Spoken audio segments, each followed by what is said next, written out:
ओम नारायणाय परिपूर्ण गुणार्णवाय विश्वोदय स्थितिलयोन्नियतिप्रदाय ज्ञानप्रदाय विबुधासुर सौख्य दुःख सत्कारणाय वितताय नमो नमस्ते। अभ्रमं भंगरहितम् अजडं विमलं सदा आनन्दतीर्थमतुलं भजे तापत्रयापहम्। भवति यदनुभावादेडमूकोऽपि वाग्मि जडमतिरपि जन्तुर्जायते प्रज्ञमौलिः। सकलवचनचेतो देवता भारती सा मम वचसि निधत्तां सन्निधिं मानसे च।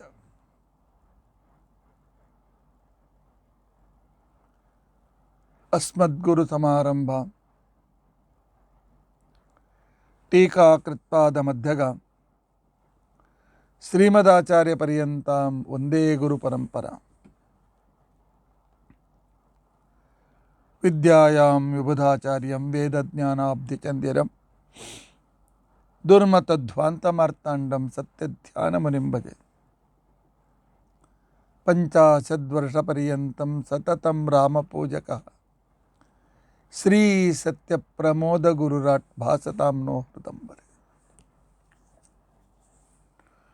बन्धुस्त्वं गुरुरिष्टदैवतमिति त्वत्पादपङ्केरुहं प्राप्तं मां परिपालयेति सततं याचे निबद्धाञ्जलिः। चित्तं मद्गुणदोषचिन्तनविधौ नूनं मनाङ्मा कृतः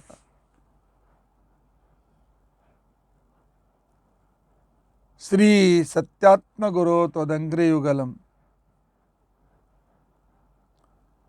हित्वा न मे सद्गतिः। यैरहं शुकवत् सम्यक् शिक्षितोऽस्मि कृपालुभिः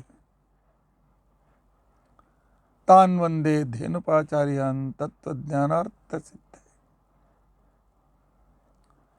श्रीगुरुभ्यो नमः।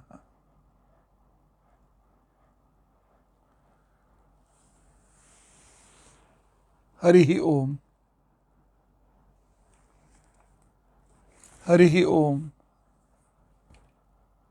हरिः ओम। स्वस्तिस्तु असेठ सन्मंगलानि सन्तु। श्लोकैकश्रवणपठनमात्रेण वक्तुश्च श्रोतॄणां निखिलकलिकृतकल्मषापनोदनपटुतरे धर्माद्यखिलपुरुषार्थसाधनीभूते अद्य द्रौपदी आत्मकथा प्रारंभे सति किंचित पूर्वकथानुवादः। हरिः ओम हरिः ओम हरिः ओम।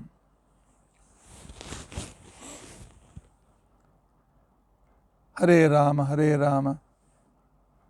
राम राम हरे हरे, हरे कृष्णा कृष्ण कृष्ण हरे हरे, हरे राम राम राम हरे हरे, हरे कृष्णा कृष्ण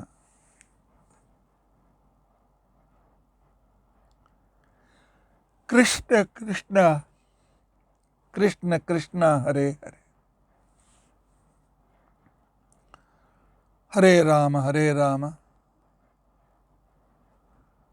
राम राम हरे हरे, हरे कृष्ण कृष्ण कृष्ण हरे हरे,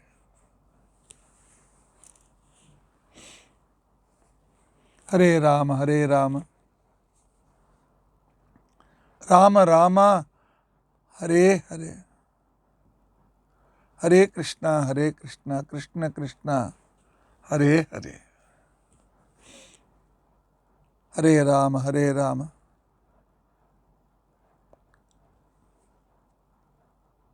ರಾಮ ರಾಮ ಹರೇ ಹರೇ, ಹರೇ ಕೃಷ್ಣ ಕೃಷ್ಣ ಕೃಷ್ಣ ಹರೇ ಹರೇ.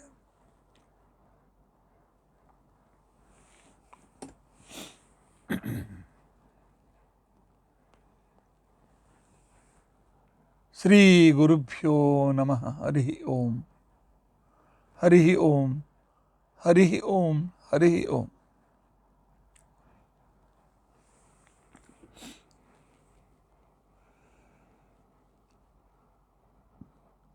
ಧರ್ಮರಾಜನಿಗೆ ನಿನ್ನೆ ನಡೆದ ಘಟನೆಯಿಂದಾಗಿ ಅವನಿಗೆ ಪೂರ್ತಿ ವೈರಾಗ್ಯದ ಬಂದುಬಿಟ್ಟಿದೆ. ಆಯುಷ್ಯ ಇರುವುದರಲ್ಲಿ ಸಾಧನೆಯನ್ನು ಮುಗಿಸ್ಕೊಳ್ಬೇಕು ಅಂತ ತಿಳ್ಕೊಂಡಂತೇಳಿ ವಿಶೇಷ ಸಾಧನೆಯನ್ನು ಮಾಡ್ತಾ ಇದ್ದಾನೆ. ನಿನ್ನೆ ದಿನ ಭೀಮಸೇನ ಅವನಿಗೆ ಆ ನಗಾರೆ ಬಾರಿಸಿ ಕೊಟ್ಟ ಸೂಚನೆಯೂ ಕೂಡ ಇದೇ ಉದ್ದೇಶವಾಗಿತ್ತು, ಧರ್ಮರಾಜ ಹೆಚ್ಚಿನ ಸಾಧನೆಯನ್ನು ಮಾಡಿಕೊಳ್ಳಲಿ ಅಂತಕೊಂಡಂತೆ.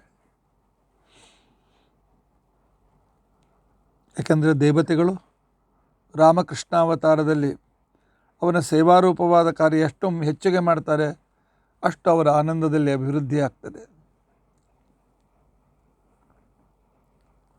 ಈ ಕಡೆಯಲ್ಲಿ ಮಕ್ಕಳನ್ನೆಲ್ಲ ಕಳೆದುಕೊಂಡಿರ್ತಕ್ಕಂಥ ಧೃತರಾಷ್ಟ್ರ ಗಾಂಧಾರಿ ಅವರ ಯೋಗಕ್ಷೇಮವನ್ನು ಪಾಂಡವರು ಬಹಳ ಚೆನ್ನಾಗಿ ನೋಡ್ಕೊಳ್ತಾ ಇದ್ದಾರೆ.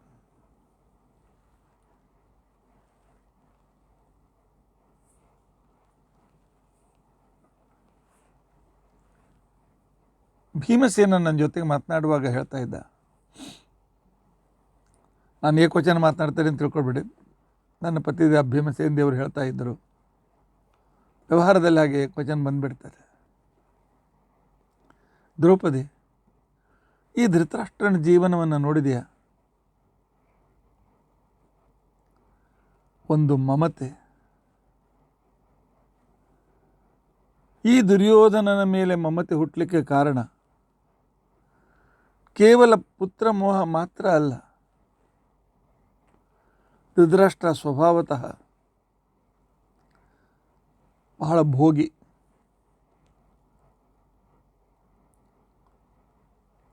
ಗಾಂಧಾರಿ ಅಲ್ಲದೆ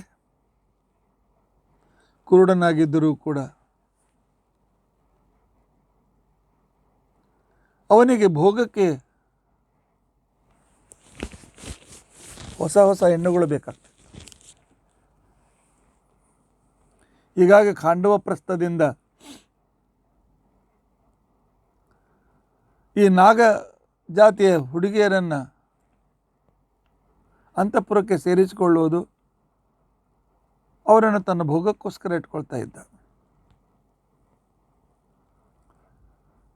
ದುಸ್ಸಂಗ ದುಷ್ಟಂ ಕೃತಭೂರಿ ದೋಷಂ, ಅದನ್ನೇ ಮಧ್ವರೂಪದಿಂದ ಈ ಮಾತನ್ನು ಹೇಳ್ತಾ ಇದ್ದಾರೆ. ಆದರೆ ಪಾಂಡವರು ಇಂದ್ರಪ್ರಸ್ಥಕ್ಕೆ ರಾಜರಾದ ಮೇಲೆ ಇದು ನಿಂತೋಯ್ತು, ಅವರು ಇದಕ್ಕೆ ಬಿಡ್ತಿರಲಿಲ್ಲ. ಆದರೆ ಅವರು ವನಕ್ಕೆ ಹೋದ್ಮೇಲೆ ಮತ್ತೆ ಪುನಃ ಹೀಗಾಗಿ ಸ್ತ್ರೀಲಂಪಟನಾದ. ಅದೇ ರೀತಿಯಾಗಿ ಅತ್ಯಂತ ದುಷ್ಟನಾದ ಕಲಿಯ ಮೇಲೆ ಅತಿಯಾದ ಮಮತೆಯನ್ನು ಇಟ್ಟುಕೊಂಡು ಅವನ ಸಂಘದಿಂದ ಅತಿ ದೋಷದಿಂದ ಅತಿ ದುಷ್ಟನಾಗಿರ್ತಕ್ಕಂತಹ ಧೃತರಾಷ್ಟ್ರನ ಮೇಲೆ ದ್ರೌಪದಿ ದಯೆ ತೋರಿಸಬೇಕು ಅಥವಾ ಅವನನ್ನು ನಿರ್ಭರ್ಸನೆ ಮಾಡಿ ಅವನಿಗೆ ವೈರಾಗ್ಯದ ದಾರಿಯನ್ನು ತೋರಿಸಬೇಕು ಅಂತ ಹೇಳ್ತಾ ಇರುವಾಗ ನಾನಂದೆ, ಪಾಪ ಮುದುಕ ಮಕ್ಕಳನ್ನು ಕಳೆದುಕೊಂಡಿದ್ದಾನೆ, ಅವನ ಕರ್ಮ ಅವನ ಪಾಲಿಗೆ, ಸ್ವಲ್ಪ ಕರುಣೆಯಿಂದ ನೋಡಿಕೊಳ್ಳೋಣ ಅಂತ ತಿಳ್ಕೊಂಡಂತ ಹೇಳಿದೆ. ಭೀಮ ಹೇಳ್ದ, ನನ್ನ ಅಣ್ಣ ಉಳಿದ ಅಮ್ಮಂದ್ರೆಲ್ಲ ದಿನಾಲು ಹೋಗಿ ನಮಸ್ಕಾರ ಮಾಡಿ ಅವರ ಸೇವೆ ಮಾಡ್ತಾ ಇದ್ದಾರೆ, ನಾನೇನು ಇಲ್ಲಿ ತನಕ ಹೋಗಲಿಲ್ಲ. ನನಗನ್ನಿಸ್ತದೆ ಇವನಿಗೆ ವೈರಾಗ್ಯ ಬರುವಂತೆ ನಾನು ಏನಾದರೂ ಅಪಮಾನ ಮಾಡಬೇಕು ಅಂತ. ಯಾಕೆ ಸಾಮ ದಾನ ಭೇದ ದಂಡ ದಾರಿಯಿಂದಾದರೂ, ಯಾಕೆಂದರೆ ಮೂಲತಃ ಇವನು ಗಂಧರ್ವ. ತನ್ನ ಮೂಲ ರೂಪಕ್ಕೆ ಹೋಗಬೇಕಾದ್ರೂ ಎಲ್ಲ ಪಾಪ ಕಳೆದುಕೊಳ್ಬೇಕು. ಅದಕ್ಕೋಸ್ಕರ ನಾನು ಅವನಿಗೆ ವೈರಾಗ್ಯ ಹುಟ್ಟುವಂತೆ ಮಾಡದೇ ಇದ್ದರೆ, ಧರ್ಮದಲ್ಲಿ ಆಸಕ್ತಿ ಹುಟ್ಟುವಂತೆ ನಾನು ಮಾಡದೇ ಇದ್ದರೆ ನಾನು ಗೃಹ ಮಂತ್ರಿಯಾಗಿ ಪ್ರಯೋಜನವೇನು?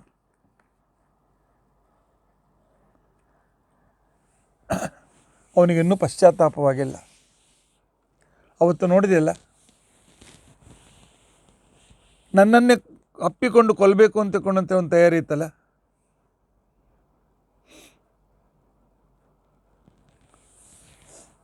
ನೀವೇನಾದರೂ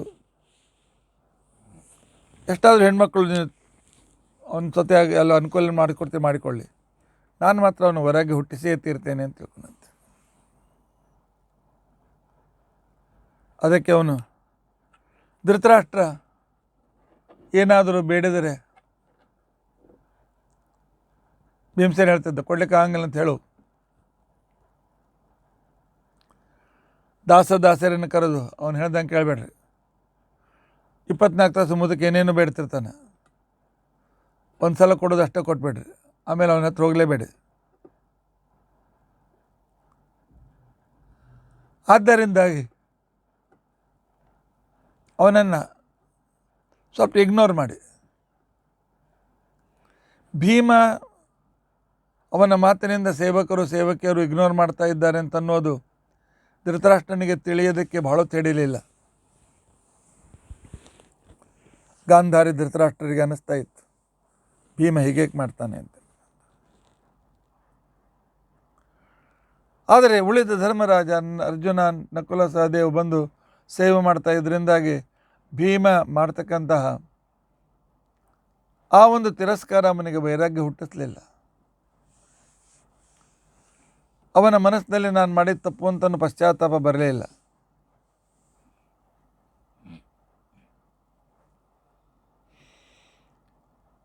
ಆದರೆ ಈ ಕಡೆಗೆ ಪೀಡೆಯಿಂದ ಆತ್ಮಹತ್ಯೆಯನ್ನು ಮಾಡಿಕೊಳ್ಬಾರ್ದು. ಅದಕ್ಕೋಸ್ಕರ ಧರ್ಮ, ಅರ್ಜುನ, ನಕುಲ ಸಹದೇವರು ಅವರ ಪತ್ನಿಯರ ಜೊತೆಯಲ್ಲಿ ದ್ರೌಪದಿಯು ಕೂಡ ಹೋಗಿ ಧೃತರಾಷ್ಟ್ರನ ಯೋಗಕ್ಷೇಮವನ್ನು ನೋಡ್ಕೊಳ್ತಾ ಇದ್ಲು. ಆದರೆ ಮನಸ್ಸಿನಿಂದ ಅಲ್ಲ, ವ್ಯವಹಾರಕ್ಕೆ ತೋರಿಸ್ಬೇಕು ಅಂತ ತಿಳ್ಕೊಂಡಂತೇಳಿ ಆ ರೀತಿಯಾಗಿ. ಯಾಕೆಂದ್ರೆ ಅವಳಿಗೆ ಗೊತ್ತಿತ್ತು ಭೀಮಸೇನಿಗೆ ಈ ಧೃತರಾಷ್ಟ್ರನಿಗೆ ಮರ್ಯಾದೆ ಕೊಡೋದು ಸೇರೋದಿಲ್ಲ ಅಂತ ತಿಳ್ಕೊಂಡಂತೆ. ಯಾಕೆ ಭೀಮಸೇನನ ಉದ್ದೇಶ ಏನು? ಕುಲಕ್ಕೆ ಹಿರಿಯನಾಗಿ ಸಂಪೂರ್ಣ ಕುಲ ವಿನಾಶಕ್ಕೆ ಕಾರಣ ಈ ಧೃತರಾಷ್ಟ್ರ.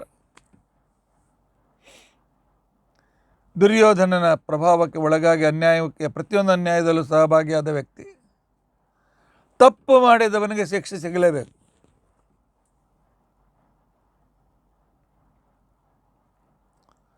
ಈಗಿನ ನಿಮ್ಮ ಪ್ರಧಾನಮಂತ್ರಿ ಕೂಡ ಹೇಳ್ತಾ ಇದ್ದಾರಲ್ಲ,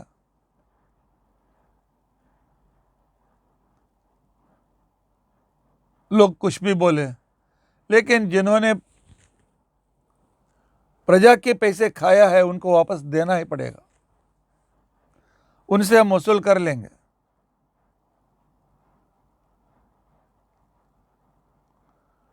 ಅಷ್ಟೇ ಅಲ್ಲ, ಧೃತರಾಷ್ಟ್ರನಿಗೂ ಕೂಡ ಭೀಮನ ಮೇಲೆ ಹೊಟ್ಟೆ ಕಿಚ್ಚು, ದ್ವೇಷ. ಯಾಕೆ? ಮಕ್ಕಳನ್ನು ನೆನೆಸ್ಕೊಂಡು ಈ ಭೀಮನೇ ಎಲ್ಲನು ನನ್ನ ಮಕ್ಕಳನ್ನು ಕ್ರೂರವಾಗಿ ಕೊಂದಿದ್ದಾನೆ.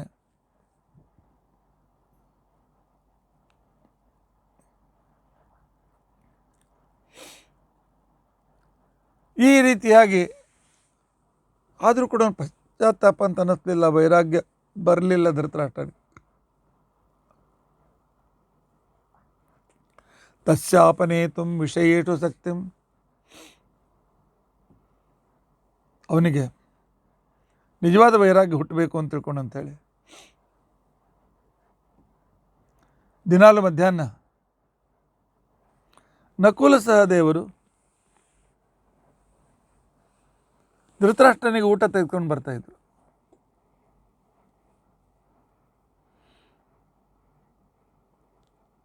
ತೆಗೆದುಕೊಂಡು ಬಂದು ಅವ್ರು ಇದ್ದಲ್ಲೇ ತಟ್ಟೆ ಹಾಕಿ ಊಟಕ್ಕೆ ಹಾಕಿ ನೀರು ಕೊಟ್ಟು ಅವ್ರು ಯೋಗಕ್ಷೇಮ ನೋಡಿಕೊಂಡು ವಿಶ್ರಾಂತಿ ತೆಗೆದುಕೊಂಡು ಹೊರಡ್ತಾ ಇದ್ದರು. ಅವರು ದಿನಾಲು ಬರುವಾಗ ಬಾಗಿಲಿನಲ್ಲಿ ನಿಂತ್ಕೊಂಡು ಭೀಮ ಹೇಳ್ತಿದ್ದ, ಏ ನಕುಲ ಸಹದೇವ, ಊಟ ಯಾರಿಗೂ ಹೋಯ್ತಾ ಇದ್ದೀರಾ? ಒಳಗೆ ಕೂತ್ಕೋದ ಮುದುಕಿಗೆನ? ಹಾಂ, ಆ ಮುದುಕಗೆ ಹಾಕಿ ನಮ್ಮ ಮನೆ ನಾಯಿಗೂ ಹಾಕ್ತೀವಿ ಅಂತ ಇದಕ್ಕೂ ಹಾಕು ಊಟಕ್ಕೆ ಹಾಕಿ. ನಮಗೆ ಇಷ್ಟೆಲ್ಲ ಕೆಡಕ್ ಮಾಡಿದ ಅವನಿಗೇನು ಪಶ್ಚಾತ್ತಾಪ ಇಲ್ಲ. ಆ ಮುದುಕ ನನ್ನ ಭುಜ ನೋಡು ಗಟ್ಟು ಮುಟ್ಟವ, ಈ ಭುಜದಿಂದಲೇ ಅವನ 100 ಮಂದಿ ಮಕ್ಕಳಿದ್ರು. ಅವಾಗ ಕುಟ್ಟಿ ಕೊಂದೀನಿ ನಾನು. ಹೋಗಿ ನಮ್ಮ ಮನೆಗೆ ನಾಯಿಗೆ ಹಾಕ್ತೀವಂತ ಇಲ್ಲಿಗೆ ಊಟಕ್ಕೆ ಹಾಕಿ ಅಂತ ತಿಳ್ಕೊಂಡು ಅಂತೇಳಿ ಆ ರೀತಿಯಾಗಿ ಅವ್ರು ಕೇಳುವಂತೆ ಅವರ ಮನಸ್ಸಿನಲ್ಲಿ ಊಟದ ವೇಳೆಯಲ್ಲಿ ಮಕ್ಕಳನ್ನು ನೆನಪು ಮಾಡಿಕೊಂಡು ಆಗ ಸಂದರ್ಭದಲ್ಲಿ ನಕುಲ ಸಹದೇವ ಕೂಡ ಭೀಮನ ಮಾತಿಂದ ಹೌದೌದು ಹಾಕಿ ಬರ್ತೀವಿ, ನಮಗೇನು ಇಂಟ್ರೆಸ್ಟ್ ಇಲ್ಲ, ಧರ್ಮರಾಜ ಹೇಳೋಣ ಹಾಕ್ತೀವಿ. ಅವರು ಇದೇ ರೀತಿಯಾಗಿ ಮಾರು ನುಡಿತಿದ್ರಂತೆ. ಧೃತರಾಷ್ಟ್ರನಿಗೆ ಭಾಳ ತ್ರಾಸ ಆಗ್ತದೆ. ಒಂದು ಸರ್ತೆ ವಿದುರ ಅಣ್ಣನಿಗೆ ವೈರಾಗ್ಯ ಬಂದಿದೆ ಅಂತ ತಿಳ್ಕೊಂಡಂತೇಳಿ ಅವನನ್ನು ಭೇಟಿಯಾಗೋದಕ್ಕೋಸ್ಕರ ಬಂದಿದ್ದಾನೆ. ಬಂದಿರತಕ್ಕಂತಹ ಸಂದರ್ಭದಲ್ಲಿ ಆಗ ವಿದುರ ಕೇಳ್ತಾನೆ, ಅಣ್ಣ ಹೇಗಿದೆಯಪ್ಪ? ಧೃತರಾಷ್ಟ್ರ ಹೇಳ್ತಾನೆ, ಭಾಳ ಆರಾಮೈತೆ. ನನ್ನ ಮಕ್ಕಳಿದ್ದಾಗ ದಿನ ಅವ್ರು ಹಂಗೆ ಮಾಡಿದ್ರು ಹಿಂಗೆ ಮಾಡಿದರು ಅಂತನೂ ತಲೆ ಟೆನ್ಷನ್ ಆಗ್ತಿತ್ತು. ಪಾಂಡವರು ತಾವೇ ಸ್ವತಃ ಬರ್ತಾರೆ, ಸೇವಾ ಮಾಡ್ತಾರೆ, ಎಲ್ಲ ಅನುಕೂಲ ಮಾಡಿಕೊಟ್ಟಾರೆ, ಚಲೋ ಯಾವಾಗ ತಿಂಡಿ ತಿನಿಸು ಏನು ಕಡಿಮೆ ಮಾಡಿಲ್ಲ, ಎಲ್ಲ ರೀತಿಯಾದಂಥ ನಮ್ಮ ಬೇಡಿಕೆಗಳನ್ನು ಪೂರೈಸ್ತಾರೆ, ಎಲ್ಲ ಭಾಳ ಇರ್ತದೆ. ಆದ್ರೆ ಒಂದು ತ್ರಾಸು ನೋಡಿ ವಿದುರ, ಏನು ಆ ಭೀಮಿದ್ದಾನಲ್ಲ ಮಹಾದ್ವೇಷಿ, ಇನ್ನೂ ನಂಗೆ ದ್ವೇಷ ಮಾಡ್ತಾನೆ. ದಿನಾಲು ನಕುಲ ಸಹದೇವ ಮನೆ ನಾಯಿಗೆ ಹಾಕ್ತೀವಲ್ಲ ಹಾಗೆ ಊಟಕ್ಕೆ ಹಾಕ್ರಿ ಅವ್ರಿಗೆ ಅಂತಿಕೊಂಡು ಅಂತೇಳಿ ಅಂತಿರ್ತಾನೆ.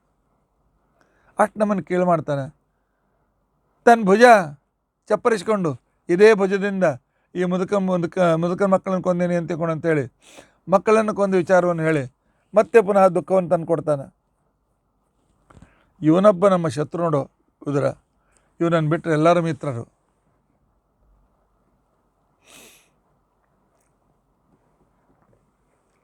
ವಿದುರ ಹೇಳ್ತಾನೆ, ಅಣ್ಣ ನಿನಗೆ ಯಾರಾದರೂ ಮಿತ್ರರಾಗಿದ್ದರೆ ಭೀಮ ಒಬ್ಬನೇ, ಉಳಿದವರು ಯಾರೂ ನಿನ್ನ ಮಿತ್ರರಲ್ಲ, ಅವಳು ಶತ್ರುಗಳು. ಏನು ವಿದುರ, ನಾನು ಹೇಳಿದ್ದಕ್ಕೆ ಏತಿಗೆ ಪ್ರೀತಿ ಅಂತ ತಿಳ್ಕೊಂಡಂತೇಳಿ ನಾನು ಹೇಳೋದಕ್ಕೆ ಯಾವಾಗಲೂ ವಿರುದ್ಧ ಮಾತನಾಡೋದು ಇನ್ನೂ ಬಿಟ್ಟಿಲ್ಲೇನು? ನಾನು ಏನು ಹೇಳಿದ್ರು ಅದನ್ನು ತಪ್ಪು ಅಂತ ತಿಳ್ಕೊಂಡಂತ ಹೇಳ್ತಿದ್ದಲ್ಲ. ಈಗ ಭೀಮ ನನಗೆ ಅಪಮಾನ ಮಾಡೋದು ಸರಿಯೋ ತಪ್ಪು?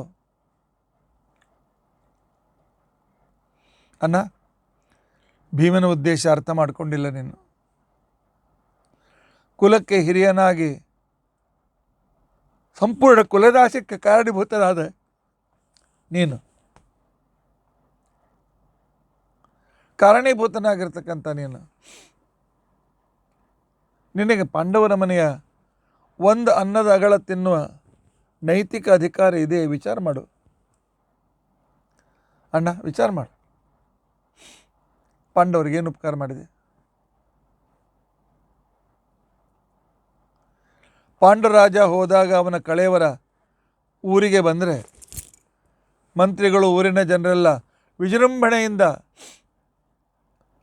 ಅವನ ಕಲೆಯವರವನ್ನು ಮೆರವಣಿಗೆ ಮಾಡಿ ರಾಜರಂತೆ ಅಂತ್ಯ ಸಂಸ್ಕಾರ ಮಾಡಬೇಕು ಅಂತಂದ ಕ್ಷಣಕ್ಕೇನೆ ಬೇಡ ಒಮ್ಮೆ ಹಂಗೆ ಹೋಗಿ ಸಂಸ್ಕಾರ ಮಾಡಿ ಬರ್ರಿ ಅಂತೇಳಿ ನಿನಗೆ ರಾಜ್ಯ ಕೊಟ್ಟ ಪಾಂಡುರಾಜನಿಗೆ ದ್ವೇಷ ಮಾಡಿದೆ.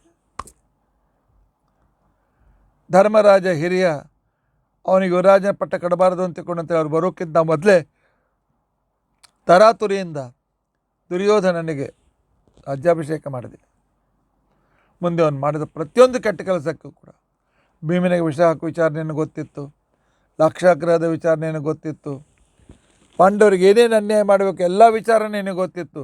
ನಿನ್ನ ಸಹಮತಿಯಿಂದಲೇ ಕೌರವರು ಎಷ್ಟೆಲ್ಲ ಪಾಪ ಮಾಡಿದ್ದಾರೆ, ಆ ಪಾಪ ನಿನ್ನಲ್ಲಿಯೂ ತುಂಬಿಕೊಂಡಿದೆ. ಭೀಮಾಪವರ್ಜಿತಂ ಪಿಂಡಂ, ಹೌದು ಅವನು ಹೇಳಿದಂತೆ ಅವ್ರು ಹಾಕಿದ ಅನ್ನ ನಾಯಿ ತಿಂದಂತೆ ತಿಂತಾ ಇದ್ದೀಯಲ್ಲ ಅನ್ನ.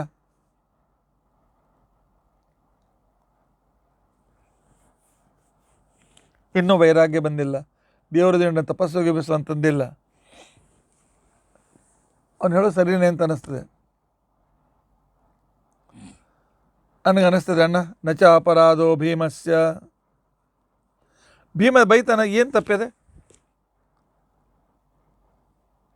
ವಿಷ ಹಾಕಿದ್ರಿ, ಬೆಂಕಿ ಹಚ್ಚಿದ್ರಿ ಅವ್ರ ಮನೆಗೆ, ಹೆಂಡತಿಗೆ ಅಪಮಾನ ಮಾಡಿದ್ರಿ, ಅವ್ರ ರಾಜ ಎಷ್ಟು ದಿವಸ ಕಸ್ಕೊಂಡಿದ್ದಿ?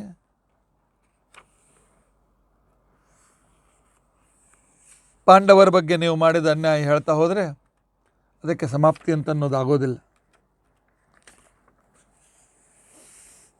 ಆದ್ದರಿಂದಾಗಿ ಇಷ್ಟಾದರೂ ಮಕ್ಕಳನ್ನು ಕಳೆದುಕೊಂಡ್ರು, ಇಲ್ಲ ಎಲ್ಲ ಬಿಟ್ಟು ತಪಸ್ ಮಾಡಬೇಕು ಅಂತ ತಿಳ್ಕೊಂಡಂತ ಮನಸ್ಸಿಗೆ ಬಂದಿಲ್ಲಲ್ಲ ನನಗೆ. ಅಲಮ ಸಜ್ಜತೆ ತ್ಯಜ್ಯ, ಇನ್ನೂ ವಿಷಯಾಸಕ್ಕೆ ಅದು ತಿನ್ನಿಸ್ಬೇಕು, ಈ ತಿನ್ನಿಸ್ಬೇಕು, ಅದು ಬೇಕು, ಆ ಪಕ್ವಾನ ಮಾಡಿಸಿ, ಈ ಪಕ್ವಾನ ಮಾಡಿಸಿ ಅಂತ ತಿಳ್ಕೊಂಡಂತೇಳಿ ವಿಷಯದಲ್ಲಿ ಆಸಕ್ತನಾಗಿದೆಯಲ್ಲ. ಪಾಂಡವರು ಭಗವದ್ಭಕ್ತರು, ಪಾಂಡವರು ಭಗವದ್ಭಕ್ತರು, ಅವರ ಮೇಲಿನ ದ್ವೇಷ ಬಿಟ್ಬಿಡು, ಪೂರ್ತಿಯಾಗಿ ಬಿಡು. ಭೋಗದ ಲಾಲಸೆಯನ್ನು ಬಿಡು. ತ್ವಮ್ಮನೆ ತೀರ್ಥನಿಷೇವಕಃ ತಪಸಾರಾಧಯ ಹರಿಂ ತತಃ ಪೂತೋ ಭವಿಷ್ಯತಿ. ಶಾಸ್ತ್ರದಲ್ಲಿ ಹೇಳ್ತಾರೆ, ಮನುಷ್ಯ ಪವಿತ್ರೋ ವಾ ಸರ್ವಾವಸ್ಥಾಂಗತೋಪಿ ವಾ ಯಸ್ಮರೇತ್ ಪುಂಡರೀಕಾಕ್ಷಂ ಸಬಾಹ್ಯಾಭ್ಯಂತರ ಶುಚಿ.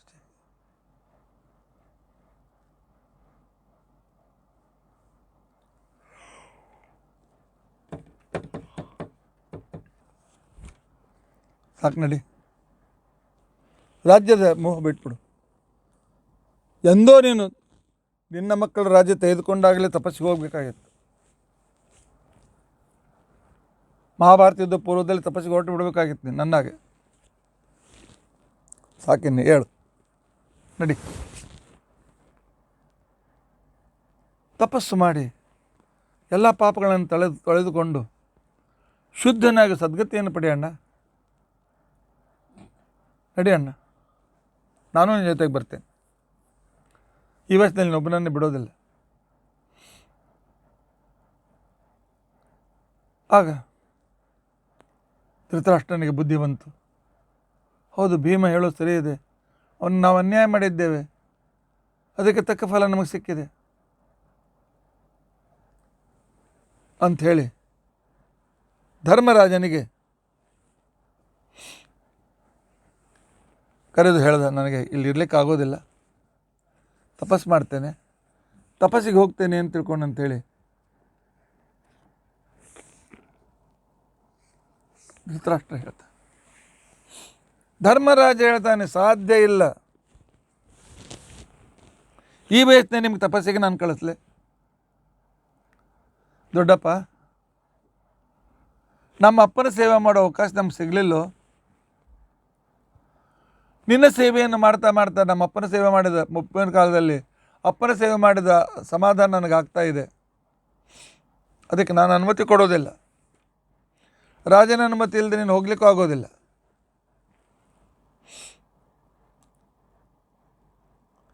ವಿದುರ ಬಂದಾಗ ನೋಡಿದ್ಯಾ, ಧರ್ಮರಾಜ ಬೇಡ ಅಂತಂತ ಇದ್ದಾನೆ, ಅವನ ಮಾತು ಹೇಗೆ ಮೀರಲಿ ನಾನು? ಅವನಿಗೆ ಅಸಮಾಧಾನ ಹೇಗೆ ಬಡಿಸ್ಲಿ? ವಿದುರ ನಗ್ತಾನೆ, ಏನಣ್ಣ ಧರ್ಮರಾಜನಿಗೆ ಎಂದು ಅಸಮಾಧಾನ ಪಡಿಸಿಲ್ಲೇನು? ಅವನು ಕೇಳಿದ್ದನ್ನು 5 ಗ್ರಾಮ್ ಕೊಟ್ಟೇನು? ಬರೀ ತೋರಿಕೆ ಮಾತಾಡಬೇಡ, ಪ್ರಾಯೋಪವೇಶ ಮಾಡು. ಧೃತರಾಷ್ಟ್ರ ಪ್ರಾಯೋಪವೇಶ ಕುಳಿತುಕೊಂಡ. ನನಗೆ ಅನುಮತಿ ಕೊಡು ಹೊರತು ಅನ್ನ ನೀರು ನಾನು ಸ್ವೀಕಾರ ಮಾಡೋದಿಲ್ಲ ಅಂತ ತಿಳ್ಕೊಂಡಂತೆ. 1 ದಿವಸ ಆಯ್ತು, 2 ದಿವಸ ಆಯ್ತು, 3 ದಿವಸ ಆಯ್ತು. 4ನೇ ದಿವಸ ಪ್ರಾತಃ ಕಾಲ ಬಂತು. ಮುದುಕ ಕ್ಷೀಣ ಆಗ್ತಾ ಇದ್ದಾನೆ. ವಿದುರ ಧರ್ಮರಾಜನಿಗೆ ಹೋಗಿ ಹೇಳ್ದ, ಧರ್ಮರಾಜ, ಅಶ್ವಮೇಧ ಯಜ್ಞ ಮಾಡಿ ಎಲ್ಲ ಪಾಪ ಕಳೆದುಕೊಂಡೀನಿ ಅಂತ ತಿಳ್ಕೊಂಡು ಹೇಳ್ತೀಯಲ್ಲ, ಈಗ ಪಿತೃಹತ್ಯೆ ಅಂತ ತಿಳ್ಕೊಂಡಂತ ಅನ್ನೋದು ಪಾಪವನ್ನು ಯಾಕೆ ಕಟ್ಕೊಳ್ತಾ ಇದ್ದೆ? ಧರ್ಮರಾಜ ಹೇಳ್ದ, ನಾ ಎಲ್ಲಿ ಪಿತೃಹತ್ಯೆ ಮಾಡ್ತಾ ಇದ್ದೇನೆ? ಧೃತರಾಷ್ಟ್ರನಿಗೆ ತಂದೆ ಅಂತ ಆಧಾರ ಕೊಡ್ತಾ ಇದ್ದೇನೆ.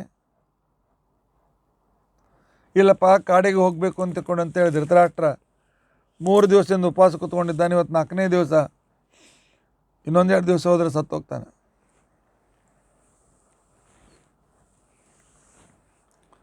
ಆಗ ಧರ್ಮರಾಜ ಹಾಗೇ ಆಗಲಿ ಅಂತ ತಿಳ್ಕೊಂಡಂತೇಳಿ ಆ ಕಾಲದಲ್ಲಿ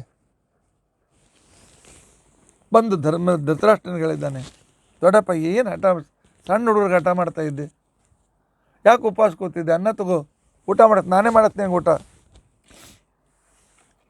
ಇಲ್ಲ ಧೃತರಾಷ್ಟ್ರ, ನೀನು ನನಗೆ ವನವಾಸಕ್ಕೆ ತಪಸ್ಸಿಗೆ ಹೋಗ್ಲಿಕ್ಕೆ ಅನುಮತಿಯನ್ನು ಕೊಡು, ಅಂದರೆ ನಾನು ಅನ್ನವನ್ನು ಗ್ರಹಣ ಮಾಡ್ತೇನೆ ಅಂತ ತಿಳ್ಕೊಂಡಂತ ಹೇಳಿದ್ದ. ಇಷ್ಟು ಹೇಳಿ ಉಪವಾಸದಿಂದ ದಣಿದ ಧೃತರಾಷ್ಟ್ರ ಮೂರ್ಛೆ ಬಂದಂಥವನಾಗಿ ಉರುಳಿ ಗಾಂಧಾರಿಯ ತೊಡೆ ಮೇಲೆ ತಲೆಯನ್ನಿಟ್ಟು ಮಲ್ಕೊಂಡ್ಬಿಟ್ಟಿದ್ದ.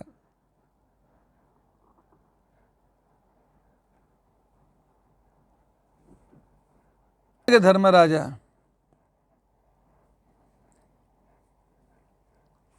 ಆ ಅರ್ಧ ಮೂರ್ಛಿತನಾದ ಧೃತರಾಷ್ಟ್ರನನ್ನು ಶೈತ್ಯೋಪಚಾರ ಮಾಡಿ ತಾನು ಅವನ ಬೆನ್ನ ಮೇಲೆ ಕೈ ಆಡಿಸಿ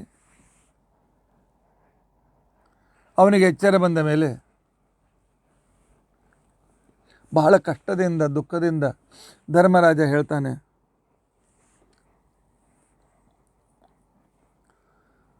ದೊಡ್ಡಪ್ಪ, ಒಂದು ಕೆಲಸ ಮಾಡು, ನಾನೇ ತಪಸ್ಸಿಗೆ ಹೋಗ್ತೇನೆ, ನೀನೇ ರಾಜನಾಗಿರು, ಹೇಗೋ ನಿನ್ನ ಯೂತ್ಸುವಂತನ ಮಗ ಉಳಿದಾನಲ್ಲ, ನಮ್ಮ ಪರಟಿಗೆ ಬಂದ ಯೂತ್ಸ್ ಉಳಿದಿದ್ದಾನೆ, ಅವನನ್ನು ರಾಜನನ್ನಾಗಿ ಮಾಡ್ತೇವೆ,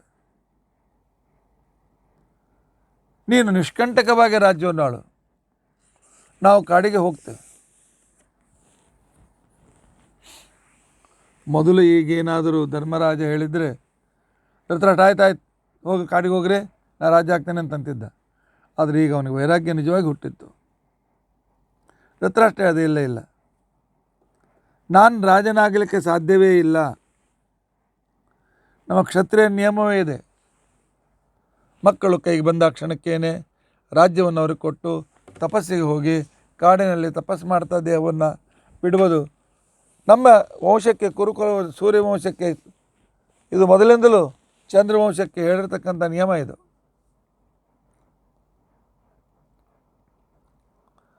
ಆದ್ದರಿಂದ ಅವಕಾಶ ನನಗೆ ಅನುಮತಿ ಕೊಡು ಅಂತ ತಿಳ್ಕೊಂಡಂತೇಳಿ ಅಂದಾಗ ಆ ಕಾಲದಲ್ಲಿ ಧರ್ಮರಾಜನಿಗೆ ಹೇಗೆ ಅನುಮತಿ ಕೊಡಬೇಕು ಅಂತ ಅನ್ನೋದನ್ನು ಬಹಳ ಧರ್ಮ ಸಂಕಟಕ್ಕೆ ಬಂದಿದೆ. ಇಂಥ ಧರ್ಮ ಸಂಕಟ ಬಂದಾಗ ಬಂದು ಮಾರ್ಗವನ್ನು ತೋರಿಸ್ತಕ್ಕಂಥವ್ರು ವೇದವ್ಯಾಸ ದೇವರು. ಆಗ ವೇದವ್ಯಾಸ ದೇವರು ಬಂದಿದ್ದಾರೆ. ಬಂದು ಆ ಕಾಲದಲ್ಲಿ ಆವಾಗ ಹೇಳಿದ್ದಾರೆ, ನೋಡು ಧರ್ಮರಾಜ, ಧರ್ಮ ಮಾಡ್ತೇನೆ ಅಂತ ತಿಳ್ಕೊಂಡಂತೇಳಿ ತಪಸ್ಸು ಮಾಡ್ತೇನೆ ಅಂತ ಹಿರಿಯರು ಹೇಳುವಾಗ ಅದಕ್ಕೆ ಅಡ್ಡಿಯನ್ನು ಹಾಕಬಾರ್ದು. ಧರ್ಮೋ ರಕ್ಷಿತ ಧರ್ಮನಾಕ ಪರಮಾತ್ಮವರನ್ನು ಸಂರಕ್ಷಣೆ ಮಾಡೇ ಮಾಡ್ತಾರೆ.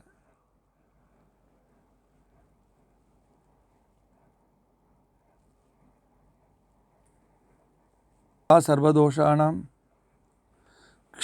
ಕ್ಷಯಕಾಮಂ ಇಮಂ ನೃಪಂ. ಧರ್ಮರಾಜ ಭಾಳ ವಿಚಾರ ಮಾಡ್ತಾ ಇದ್ದ. ಧರ್ಮರಾಜ ಭಾಳ ವಿಚಾರ ಮಾಡಬೇಡ, ತಿಳಿಯೋದು ಕೆಲವು ಸಲ ಪೂರ್ತಿ ತಿಳಿದು ಕೂಡ ಈ ಧೃತರಾಷ್ಟ್ರ ಸಾಕಷ್ಟು ಪಾಪ ಮಾಡಿದ್ದಾನೆ. ತಪಸ್ಸಿನಿಂದ ಎಲ್ಲ ಪಾಪಗಳು, ಜನ್ಮ ಜನ್ಮಾಂತರದ ಪಾಪಗಳೆಲ್ಲ ಕಳೆದುಕೊಳ್ಳಲಿಕ್ಕೆ ಸಾಧ್ಯವಾಗ್ತದೆ. ಆದ್ದರಿಂದಾಗಿ ಅನುಮತಿ ಕೊಡು. ನೀನು ಅನುಮತಿ ಕೊಡದೇ ಇದ್ರೂ ಹೋಗ್ತಾನೆ, ಆವಾಗ ನನ್ನ ಆಜ್ಞಾಚ್ಛೇದದ ದೋಷ ಅವನಿಗೆ ಬರ್ತದೆ.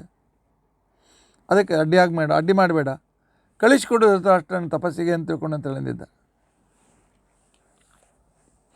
ಯಾಕೆಂತಂದರೆ ಆಯುಷ್ಯ ಮುಗಿತಾ ಬಂದಿದೆ. ಈಗಲೇ ವೈರಾಗ್ಯವನ್ನು ಹೊಂದಿ ಸಕಲ ಕಾಮನೆಗಳಿಂದ ದೂರನಾಗಿ ಸಕಲ ಪಾಪಗಳನ್ನು ಕಳೆದುಕೊಳ್ತಕ್ಕಂತಹ ಸದ್ಗತಿಗೆ ಬೇಕಾದ ಸಾಧನೆಯನ್ನು ಮಾಡಲಿ. ಯಾಕೆ ಬೇಡ ಅಂತಿ? ಅವರವರ ಸಾಧನೆಗೆ ಅಡ್ಡಿ ಮಾಡಬಾರದು, ಕಳಿಸಿಕೊಡು ಅಂತ ತಿಳ್ಕೊಂಡಂತ.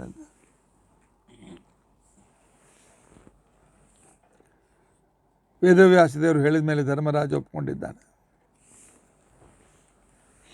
ಆಗ ಧೃತರಾಷ್ಟ್ರ ಹೇಳ್ತಾನೆ, ನೋಡಪ್ಪ, ನನ್ನ ಮಕ್ಕಳು ನಾನು ಹೇಳಿದ್ ಕೇಳಲಿಲ್ಲ, ನೀನು ರಾಜ್ಯ ಚೆನ್ನಾಗಿ ಆಳು ಅಂತ ತಿಳ್ಕೊಂಡು ಅಂತೇಳಿ ಅನೇಕ ಗಂಟೆಗಳವರೆಗೆ ಅವನಿಗೆ ರಾಜನೀತಿಯನ್ನು ಉಪದೇಶ ಮಾಡಿದ್ದಾನೆ ಧೃತರಾಷ್ಟ್ರ.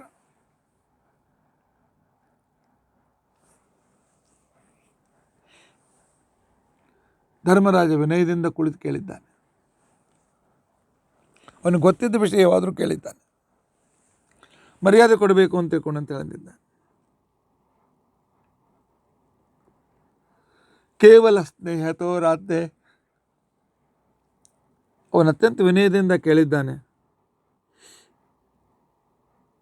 ಆ ನಂತರ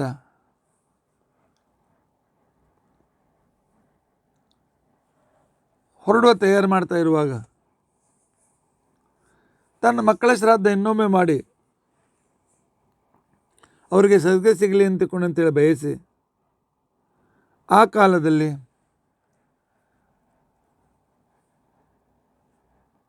ಧರ್ಮರಾಜನಿಗೆ ಹೇಳಿ ಕಳಿಸಿದ್ದಾನೆ, ನನ್ನ ಮಕ್ಕಳ ಶ್ರಾದ್ದ ಮಾಡಬೇಕಾಗಿದೆ, ವಿಜೃಂಭಣೆಯಿಂದ ಮಾಡಬೇಕಾಗಿದೆ, ಬಹಳ ದಾನ ಧರ್ಮ ಮಾಡಬೇಕಾಗಿದೆ. ಅದಕ್ಕೋಸ್ಕರ ನನಗೆ ಸಾಕಷ್ಟು ಲಕ್ಷಾವಧಿ ಬಂಗಾರದ ನಾಣ್ಯ ಬೇಕಾಗ್ತದೆ, ಅದನ್ನು ನನಗೆ ತಂದು ಒಪ್ಪಿಸು ಅಂತ ತಿಳ್ಕೊಂಡು ಅಂತೇಳಿ ಧೃತರಾಷ್ಟ್ರ ಹೇಳಿದ್ದ. ಅಷ್ಟು ಹಣ ಬೇಕು ನನಗೆ, ಸಂಪತ್ತಿ ಬೇಕು ಅಂತ ತಿಳ್ಕೊಂಡ.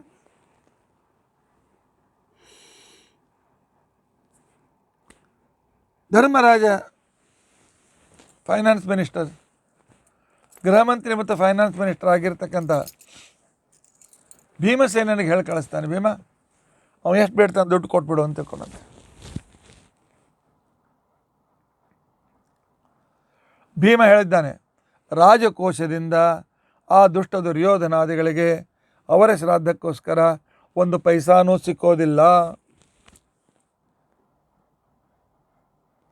ಅಂಥ ದುಷ್ಟರಿಗೆ ಪರಲೋಕಕ್ಕೆ ಯಾಕೆ ನಾವು ಹೆಲ್ಪ್ ಮಾಡಬೇಕು?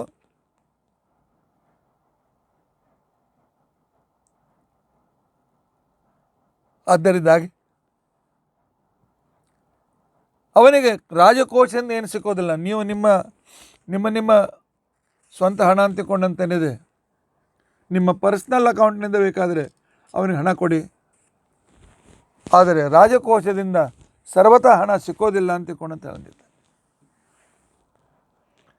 ಇಲ್ಲ, ಅವನು ಶ್ರಾದ್ದಾದಿಗಳನ್ನು ವಿಶೇಷವಾಗಿ ಮಾಡಲಿಕ್ಕಾಗದೇ ಇದ್ದರೆ ದುರ್ಯೋಧನಾದಿಗಳು ಅತಿ ಕಷ್ಟವಾದ ನರಕಕ್ಕೆ ಹೋಗ್ಬೇಕಾಗ್ತದೆ. ಭೀಮ ಹೇಳಿದ, ಹೋಗಲಿ, ಕಷ್ಟಾತ್ ಕಷ್ಟತರಮ್ಮೆ ಆಯ್ತು, ಬರೇ ಅತಿ ದುಃಖಕರವಾದ ನರಕ ಅಂದಂತಮ್ಮೆ ಸಿಗೋಗ್ಲಿ ಅವರು. ಭೀಷ್ಮ ದ್ರೋಣರಿಗಂತೂ ನಾವು ಶ್ರಾದ್ದ ಮಾಡ್ತೀವಿ, ಅವ್ರಿಗೇನಾಗೋದಿಲ್ಲ. ಆದರೆ ದುರ್ಯೋಧನಾದಿಗಳ ಶ್ರಾದ್ದಕ್ಕೋಸ್ಕರ ಏನೂ ಕೊಡೋದು ಬೇಡ.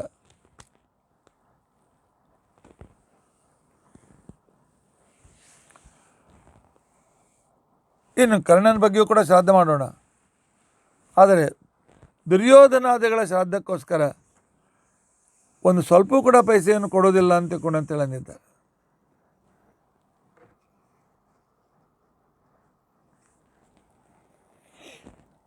ಇಲ್ಲಿ ಸಂದರ್ಭ ಬಹಳ ನೆನಪಿಟ್ಟುಕೊಳ್ಳಿ.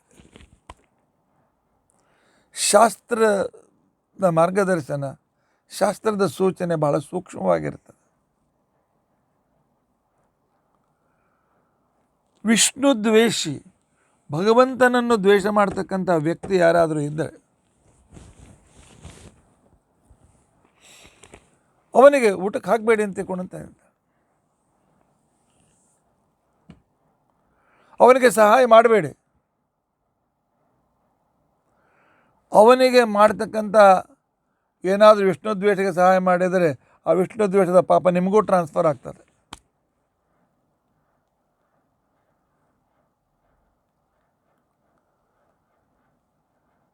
ಇಂಥ ಸಂದರ್ಭದಲ್ಲಿ ಏನು ಮಾಡಬೇಕು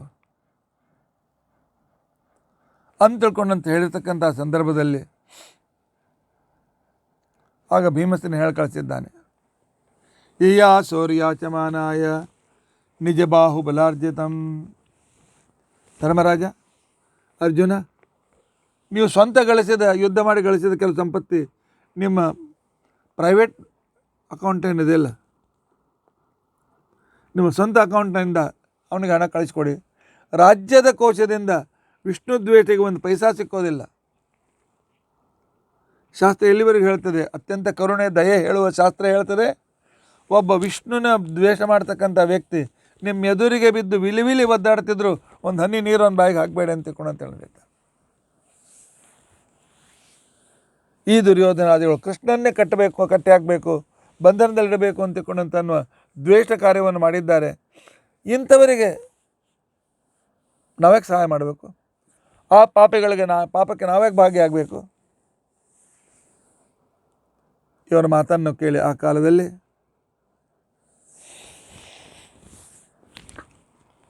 ಧರ್ಮರಾಜ ಹೇಳ್ತಾನೆ, ಆಗಲಿ, ನನ್ನ ಕಡೆ ಇರ್ತಕ್ಕಂಥ ಸಂಪತ್ತಿಯಿಂದ ಅವನಿಗೆ ಶ್ರಾದ್ದಕ್ಕೆಲ್ಲ ಅನುಕೂಲ ಮಾಡಿಕೊಡ್ತೇನೆ ಅಂತ ಹೇಳಿ ಧರ್ಮರಾಜ ಹೇಳಿದ್ದಾನೆ.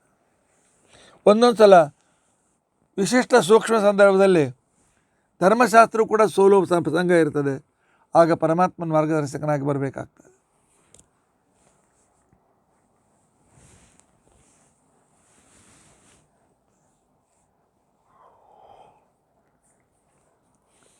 ಧರ್ಮರಾಜ ತನ್ನ ಪಾಕೆಟ್ ಮನಿಯಿಂದ ಕೊಟ್ಟಿದ್ದಾನೆ. ಅರ್ಜುನನು ಕೂಡ ತನ್ನ ಪಾಕೆಟ್ ಮನಿಯಿಂದ ಸಾಕಷ್ಟು ಸಂಪತ್ತಿಯನ್ನು ಕೊಟ್ಟಿದ್ದಾನೆ. ನಕುಲ ಸಹದೇವರು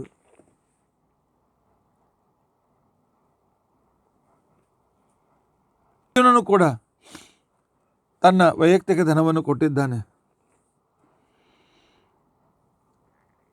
ಆದರೆ ಭೀಮ ಮಾತ್ರ ಒಂದು ಪೈಸಾ ಕೊಡಲಿಲ್ಲ. ಅಂದು ರಾತ್ರಿ ಒಬ್ಬ ಬ್ರಾಹ್ಮಣ ಬಂದು ಮಗನ ಉಪನಯ ಕೇಳಿದಾಗ ತನ್ನ ಕೈಯಲ್ಲಿಯ ರತ್ನಾಭರಣ ಕೊಟ್ಟಿದ್ದರೂ ಕೂಡ ಈ ಅಯೋಗ್ಯನಾದಂಥ ದುರ್ಯೋಧನಾದಿಗಳಿಗೋಸ್ಕರ ನಾನ್ಯಾಕೆ ಹಣ ಮಾಡಲಿ, ನನ್ನ ದುಡ್ಡು ಯಾಕೆ ನಾನು ಅಪವಿತ್ರಗೊಳಿಸಲಿ ಅಂತ ತಿಳ್ಕೊಂಡಂತ ಹೇಳಿ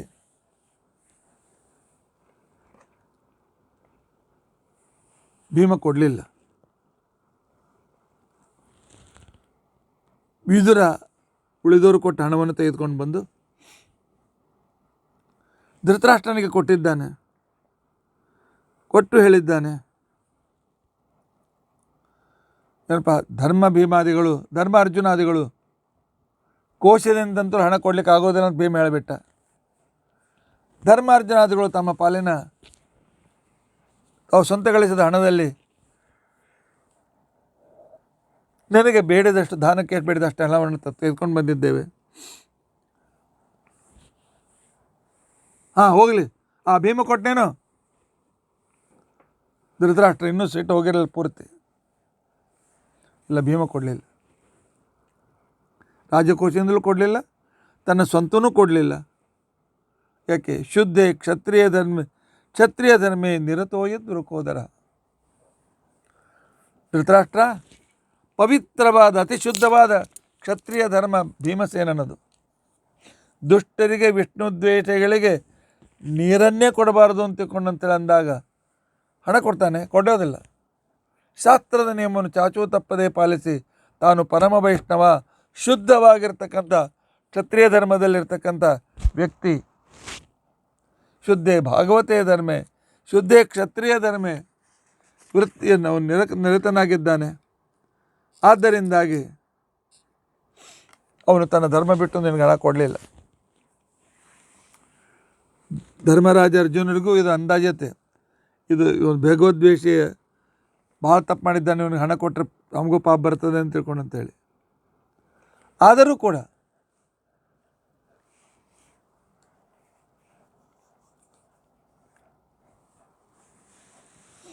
ಇಲ್ಲ ಈ ಅಂತ್ಯಕಾಲದಲ್ಲಿ ಅವನು ಇಚ್ಛೆ ಪೂರ್ತಿ ಮಾಡಬೇಕು ಅಂತೇಳಿ ತಮ್ಮ ಪಾಲಿನ ಹಣವನ್ನು ತಂದು ಕೊಟ್ಟಿದ್ದಾನೆ.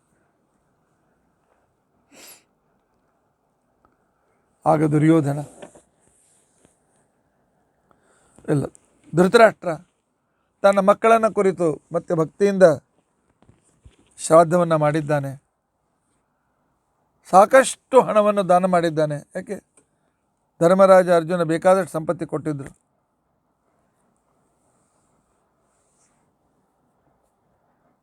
ಹಾಗೆ ಧೃತರಾಷ್ಟ್ರ ಸರ್ವಸ್ವವನ್ನು ದಾನ ಮಾಡಿ ಮಗನ ಹೆಸರಿನಲ್ಲಿ ಮತ್ತು ಪರಮಾತ್ಮನ ಕೃಷ್ಣಾರ್ಪಣ ಅಂತೇಳಿ ಪರಮಾತ್ಮನ ಸಮೀಪದಲ್ಲಿ ಎಲ್ಲವನ್ನು ದಾನ ಮಾಡಿ ಧರ್ಮರಾಜನಿನ ಅನುಜ್ಞೆಯಂತೆ ತೆಗೆದುಕೊಂಡಾಗಿದೆ, ನಾನು ಬರ್ತೇನೆ ಅಂತ ತಿಳ್ಕೊಂಡಂತೇಳಿ ಆ ಕಾಲಕ್ಕೆ ಧೃತರಾಷ್ಟ್ರ ಹೊರಟು ನಿಂತಿದ್ದಾನೆ. ಎಷ್ಟೇ ಕೆಟ್ಟ ಮಾಡಿದರು, ಎಷ್ಟೇ ದುಷ್ಟತನ ತೋರಿದರೂ ಕೂಡ ನಮ್ಮ ದೊಡ್ಡಪ್ಪ ತಂದೆ ಅಣ್ಣ ಆಧಾರ ಸ್ಥಾನದಲ್ಲಿರ್ತಕ್ಕಂಥ ವ್ಯಕ್ತಿ ಅಂಥೇಳಿ ಪಾಂಡವರೆಲ್ಲರಿಗೂ ನನಗೂ ಭೀಮನ ಬಿಟ್ಟು ಕಣ್ಣೀರು ಬಂದಿವೆ. ಪೌರರು ಊರಿನ ಜನರೆಲ್ಲ ಅಳ್ತಾ ಇದ್ದಾರೆ.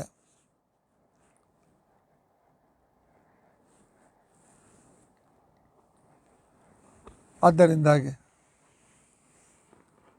ಆವಾಗ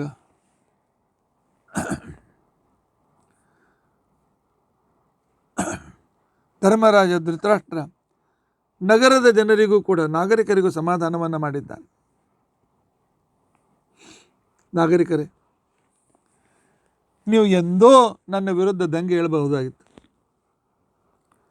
ನನ್ನ ಮಕ್ಕಳು ಮಾಡುವ ದುಷ್ಟತನಕ್ಕೆ ನನ್ನ ಸಹಕಾರ ಇದೆ, ನನ್ನ ವಿರುದ್ಧವಾಗಿರ್ತಕ್ಕಂಥ ನೀವು ಕ್ರಾಂತಿ ಮಾಡಬೇಕಾಗಿತ್ತು. ಆದರೂ ನನ್ನ ಮೇಲೆ ಮರ್ಯಾದೆಯಿಂದ ನೀವು ನನ್ನ ವಿರುದ್ಧ ಎದ್ದು ನಿಲ್ಲಿಲ್ಲ. ಇನ್ನು ನನ್ನ ಮಗನೋ ಮಹಾಪಾಪಿಷ್ಟ ದುರ್ಯೋಧನ, ಸಕಲ ಕ್ಷತ್ರಿಯರ ವಿನಾಶಕ್ಕೆ ಕಾರಣೀಭೂತನಾಗಿರ್ತಕ್ಕಂಥ ವ್ಯಕ್ತಿ, ಯಾವ ಹಿರಿಯರ ಮಾತನ್ನೂ ಕೇಳಲಿಲ್ಲ.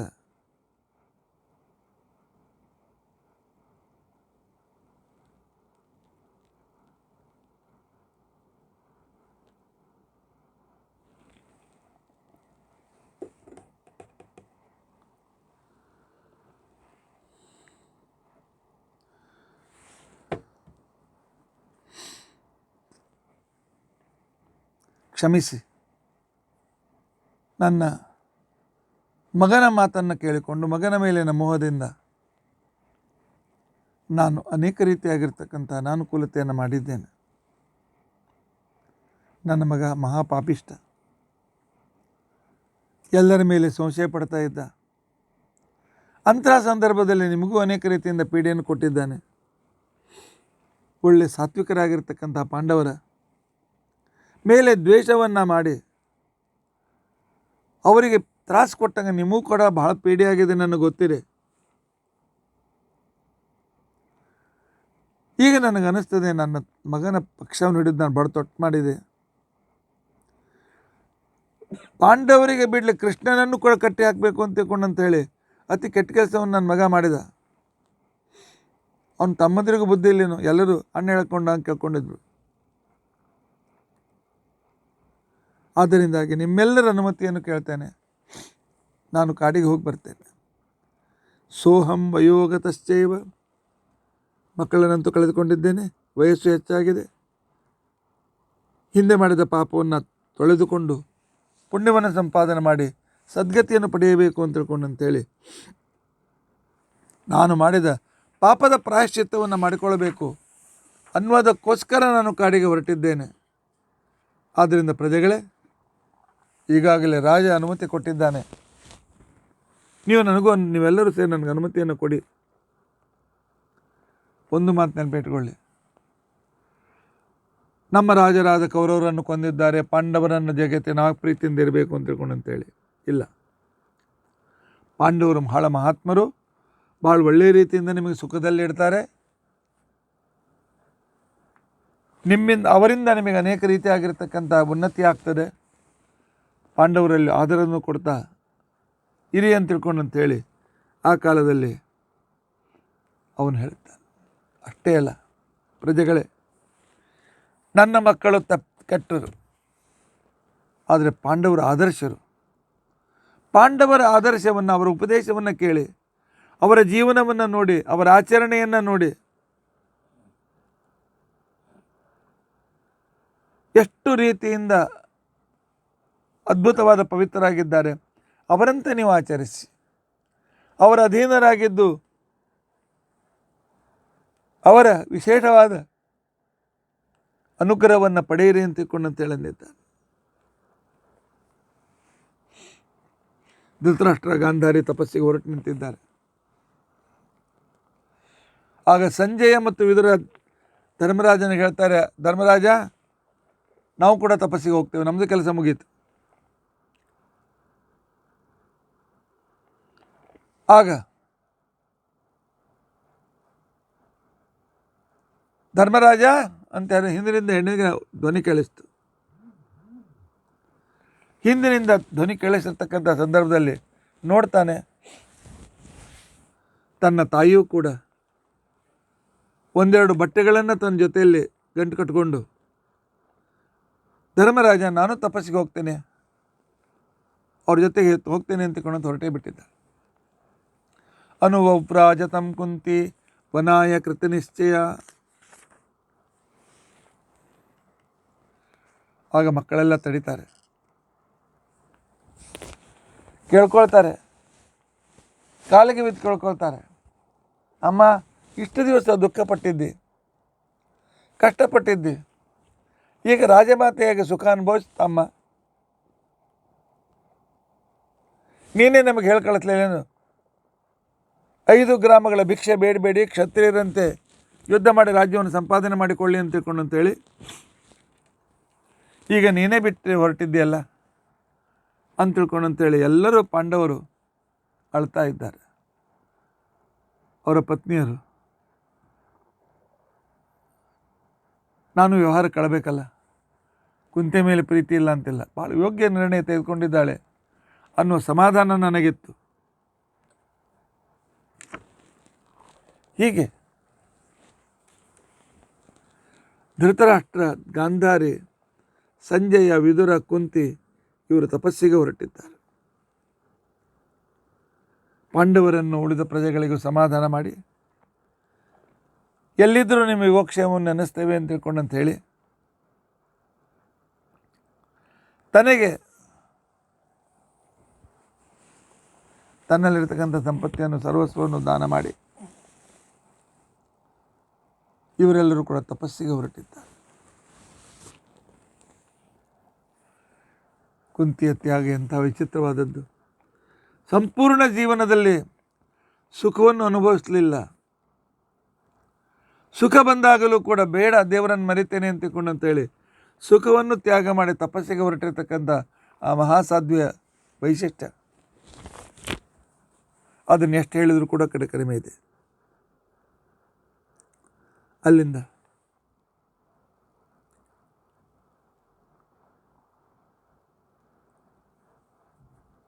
ಅವರು ಧೃತರಾಷ್ಟ್ರ ಗಾಂಧಾರ್ಯಾದಿಗಳು ವಿದುರ ಸಂಜೆಯರು ತೋರಿದ ಮಾರ್ಗದಿಂದ ಹೊರಟು ಕುರುಕ್ಷೇತ್ರಕ್ಕೆ ಬಂದಿದ್ದಾರೆ. ಅಲ್ಲಿ ವೇದವ್ಯಾಸ ದೇವರು ಮಾಡಿದ ಕ್ಷತ್ರಿಯನ ನೆನಪಾಯಿತು. ಇದೊಂದು ಮಹಾಭಾರತ ಯುದ್ಧ, ಅದರ ಅಂಗವಿದ್ದರೂ ಇರಬೇಕು, ದುಷ್ಟರೆಲ್ಲ ಹೋಗಬೇಕು, ಒಳ್ಳೆಯವರು ಉಳಿಬೇಕು ಅಂತ ತಿಳ್ಕೊಂಡಂತೇಳಿ ಅಂತಕ್ಕಂಥ ಮಾತನ್ನು ಹೇಳ್ತಾ, ಆ ಕಾಲದಲ್ಲಿ ಕುರುಕ್ಷೇತ್ರದಲ್ಲಿ ಅವರು ವಿಶೇಷವಾಗಿ ಭಗವಂತನನ್ನು ಆರಾಧನೆ ಮಾಡಿದ್ದಾರೆ ಅಂತ ತಿಳ್ಕೊಂಡಿದ್ದಾರೆ. ಅಲ್ಲೇ ಸಮೀಪದಲ್ಲಿ ಶತಯೂಪ ಅಂತ ತಿಳ್ಕೊಂಡಂತೇಳಿ ಒಂದು ಸ್ಥಳದಲ್ಲಿ ಅವರು ತಪಸ್ಸನ್ನು ಮಾಡ್ತಾ ಇದ್ದಾರೆ. ಹಗಲು ರಾತ್ರಿ ಭಗವತ್ ಚಿಂತನೆಯಲ್ಲಿ ಕಳೀತಾ ಇದ್ದಾರೆ.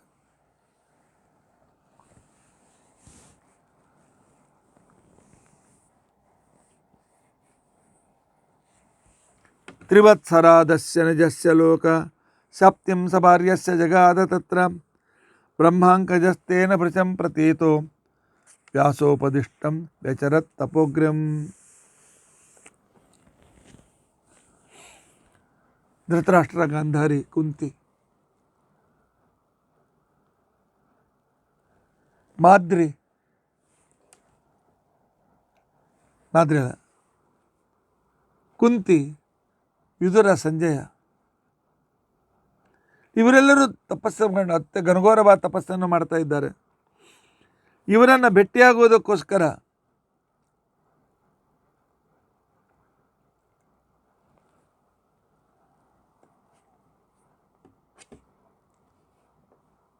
ಆಗ ನಾರದರು ಬಂದಿದ್ದಾರೆ. ಧೃತರಾಷ್ಟ್ರಾದಿಗಳನ್ನು ಭೇಟಿಯಾದ ನಾರದರು ಬಂದಿದ್ದಾರೆ. ನಾರದರಿಗೆ ಧೃತರಾಷ್ಟ್ರಾದಿ ಕೇಳಿಕೊಂಡಿದ್ದಾರೆ, ನಮ್ಮ ಪಾಪದ ಪ್ರಕ್ಷಾಳನೆ ಯಾವಾಗ ನಮ್ಮ ಸದ್ಗತಿ ಆಗ್ತದೆ? ಆಗ ನಾರದರು ಹೇಳಿದ್ದಾರೆ, ಇನ್ನು 3 ವರ್ಷ ಬೇಕು, ಇನ್ನು 3 ವರ್ಷ ತಪಸ್ಸು ಮಾಡಿ ಅಂತ ತಿಳ್ಕೊಂಡು ಹೇಳಿದ್ದಾರೆ. ಆನಂತರ ಪಾಂಡವರು ಸ್ವತಃ ಕುಂತಿಯನ್ನು ನೆಪ ಮಾಡಿಕೊಂಡು ಇವರು ಬದರಿಯಲ್ಲಿ ವ್ಯಾಸಾಶ್ರಮದಲ್ಲಿರುವಾಗ ಅಲ್ಲಿ ಬಂದು ಭೇಟಿಯಾಗಿದ್ದಾರೆ.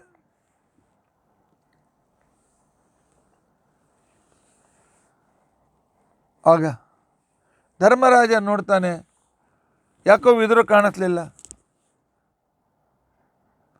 ಆಗ ಧರ್ಮರಾಜ ವಿದುರಲ್ಲಿದ್ದಾನೆ ಅಂತಂದರೆ ಅಲ್ಲೋ ಹೋಗಿ ಗುಡ್ಡದಾಗ ಕೂತಿರ್ತಾನವ ಅಂತ ತಿಳ್ಕೊಂಡಂತ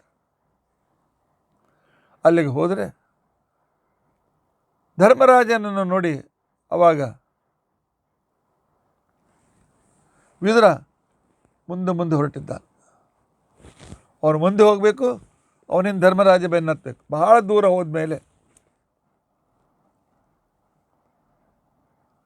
ವಿದುರ, ಧರ್ಮರಾಜ ನಾನು ನೀನು ಒಂದೇ, ನಾನು ಯಾವ ಧರ್ಮರಾಜ, ನೀನು ಯಾವ ಧರ್ಮರಾಜ, ನಿನ್ನಲ್ಲಿ ನಾನು ಲೀನನಾಗ್ತೇನೆ, ನಿಮಗೆ ಇನ್ನೂ ಕೆಲವು ದಿವಸ ರಾಜ್ಯ ಆಳಬೇಕಾಗಿದೆ, ಆನಂತರ ನೀವು ಕೂಡ ಸದ್ಗತಿಯನ್ನು ಪಡೀತೀರಿ ಅಂತ ಹೇಳಿ ಆ ಕಾಲದಲ್ಲಿ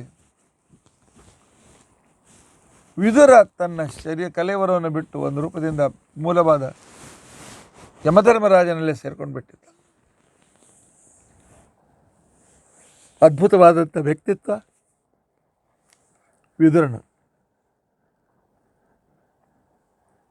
ಆಮೇಲೆ ಧರ್ಮರಾಜ ವಿದುರ ಧರ್ಮರಾಜನಲ್ಲಿ ಒಂದಾದ ನಂತರ ಧರ್ಮರಾಜನಿಗೆ ಆಶ್ಚರ್ಯವೂ ಆಶ್ಚರ್ಯ. ಆಮೇಲೆ ಮತ್ತೆ ಪುನಃ ಪಾಂಡವರನ್ನು ಭೇಟಿಯಾಗೋದಕ್ಕೋಸ್ಕರ ವೇದವ್ಯಾಸ ದೇವರು ಕೂಡ ಅಲ್ಲಿ ಬಂದಿದ್ದಾರೆ.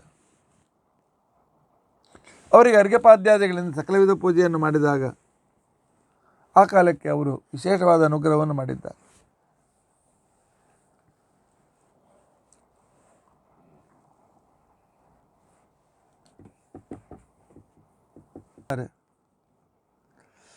ಧೃತರಾಷ್ಟ್ರ, ಗಾಂಧಾರಿ ತಪಸ್ಸಿನಿಂದಾಗಿ, ವಿಶ್ವಾಸದಿಂದ ದೀರ್ಘ ತಪಸ್ಸನ್ನು ಮಾಡಿದ್ದರಿಂದಾಗಿ ನಿಮ್ಮ ಪಾಪಗಳೆಲ್ಲ ಹೊರಟೋಗಿರುವೆ. ನಿಮ್ಮ ಯೋಗ್ಯಕ್ಕೆ ಅನುಸಾರವಾಗಿರ್ತಕ್ಕಂಥ ಸುಖ, ಐಶ್ವರ್ಯ, ಆನಂದ ಎಲ್ಲವೂ ಸಿಗಲಿಕ್ಕಿದೆ. ವೇದವ್ಯಾಸ ದೇವರ ಮುಖಾಂತರ, ಏಕೆಂದರೆ ಗುರುಪದೇಶ ಆಗದಿರುತ್ತೋ ಮುಂದುವರಲಿಕ್ಕಾಗೋದಿಲ್ಲ. ನಿಮಗೆ ಆ ರೀತಿಯಾದಂಥ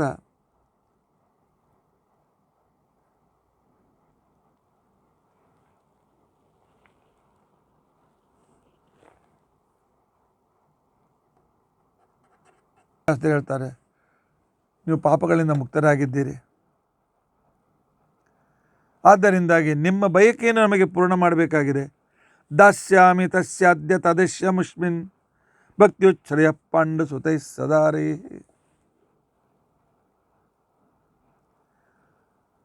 ನಾನು ಯಾರಿಗೆ ಬೇಕು ಎಲ್ಲವನ್ನೂ ಕೊಡ್ತೇನೆ ಅಂತ ತಿಳ್ಕೊಂಡಂತೇಳಿ ಕೇಳಿದಾಗ ಆಗ ಧೃತರಾಷ್ಟ್ರ, ಗಾಂಧಾರಿ, ಸಂಜಯ, ಅವನ ಜೊತೆಗೆ ನಾವು ಪಾಂಡವರು ಕೂಡ, ನಮ್ಮ 5 ಜನ ಪತಿಯಂದರು ನಾನು ಪರಮಾತ್ಮನಿಗೆ ಕೇಳಿದ್ದೇವೆ, ಭಗವಂತ ನಮಗೇನೂ ಬೇಕಾಗಿಲ್ಲ. ಭಕ್ತಿಯುಚ್ಛ್ರಯ ಪಾಂಡು ಸುತೈ ಸದಾರೇ. ನಿನ್ನಲ್ಲಿ ಇನ್ನೂ ಭಕ್ತಿ ಹೆಚ್ಚಾಗಲಿ, ನಿನ್ನ ಹೆಚ್ಚಿನ ಸೇವೆ ಮಾಡಲಿಕ್ಕೆ ಅವಕಾಶ ನಮಗೆ ಕೊಡು, ಕಲ್ಪಿಸಿಕೊಡು ಅಂತ ತಿಳ್ಕೊಂಡು ಅಂತೇಳಿ ಆವಾಗ ನಾವು ಮತ್ತು ಪಾಂಡವರು ವೇದವ್ಯಾಸದೇವರ ಹತ್ರ ಕೇಳ್ಕೊಂಡಿದ್ದೇವೆ. ಕೊನೆಗೆ ಕುಂತಿ ಹೇಳ್ತಾಳೆ, ನಾನು ಕನ್ಯೆ ಇದ್ದಾಗಲೇ ಗರ್ಭವನ್ನು ಧಾರಣೆ ಮಾಡಿದ್ದೆ. ಅಷ್ಟೇ ಅಲ್ಲ, ನಮ್ಮವರಿಂದಲೇ ನನ್ನ ಮಗ ಹತನಾದ. ಇದರಿಂದ ಬಂದಿರತಕ್ಕಂಥ ಏನಾದರೂ ಪಾಪ ಇದ್ದರೆ ಆ ಪಾಪವನ್ನು ದೂರ ಮಾಡು ಅಂತ ತಿಳ್ಕೊಂಡಂತೇಳಿ ವೇದವ್ಯಾಸರಿಗೆ ಕೇಳ್ಕೊಂಡಾದಾಗ ಆ ಕಾಲದಲ್ಲಿ ವೇದವ್ಯಾಸರು ಹೇಳ್ತಾರೆ, ಕುಂತಿ, ನಿಂದು ಯಾವುದೂ ದೋಷ ಇಲ್ಲ. ನೀನು ಸೂರ್ಯ ಬಂದಾಗ ಬೇಡ ಬೇಡ ಅಂತಕೊಂಡಂತ ಹೇಳಿದರೂ ಕೂಡ ನೀನು ಮೂರ್ಛಿತಳಾದಾಗ ನಿನ್ನ ಉದರದಲ್ಲಿ ಪ್ರವೇಶ ಮಾಡಿ ಕರ್ಣನನ್ನು ಕೊಟ್ಟಿರ್ತಕ್ಕಂಥವನು ಸೂರ್ಯ, ನಿಂದೇನು ತಪ್ಪಿಲ್ಲ. ದೇವಾಶ್ಚೈವರ ಸರ್ವಂತು, ಆದ್ದರಿಂದಾಗಿ ನೀನು ಯಾವುದೇ ರೀತಿಯಾಗಿರ್ತಕ್ಕಂಥ ಇಲ್ಲ, ನಿನ್ನ ಮನಸ್ಸಿನಲ್ಲಿರ್ತಕ್ಕಂಥ ಸಂಶಯ ದೂರ ಮಾಡಿಬಿಡು. ಆದ್ದರಿಂದಾಗಿ ನಿನಗೆ ದೋಷ ಇದೆ ಅಂತಕ್ಕಂಥ ಒಂದು ಕಲ್ಪನೆಯೂ ಕೂಡ ತೆಗೆದುಹಾಕು, ನಿಶ್ಚಿಂತೆಯಿಂದ ಇರು, ನಿನಗೆ ಯಾವ ದೋಷ ತಟ್ಟಿಲ್ಲ ಅಂತಕೊಂಡಂತ ಅಂದಿದ್ದ. ಇವರೆಲ್ಲ ಬೇಡಿಕೆ ಆದಮೇಲೆ ಧೃತರಾಷ್ಟ್ರ ಗಾಂಧಾರಿ ಏಕಾಂತದಲ್ಲಿ ಮಾತನಾಡ್ಕೊಂಡಿದ್ದಾರೆ.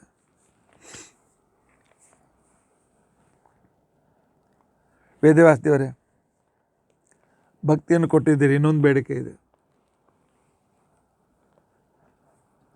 ಆಗಲಪ್ಪ, ಧೃತರಾಷ್ಟ್ರ ಕೇಳು, ಏನು ಬೇಡಿಕೆ ಇದೆ? ಆಗ ಧೃತರಾಷ್ಟ್ರ ಹೇಳ್ತಾನೆ,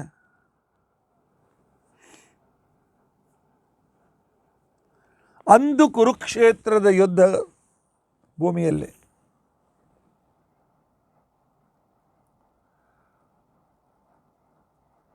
ಹನ್ನೊಂದು ಪ್ಲಸ್ 7 18 ಅಕ್ಷೋಹಿಣಿ ಸೈನ್ಯದಲ್ಲಿ ಆ ಕುರುಕ್ಷೇತ್ರದಲ್ಲಿ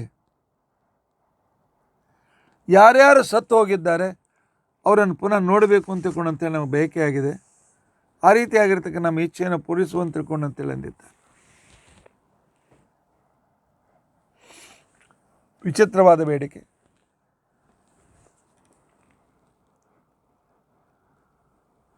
ಆಗ ಎಷ್ಟು ಜನ ಮೃತರಾಗಿದ್ದರು.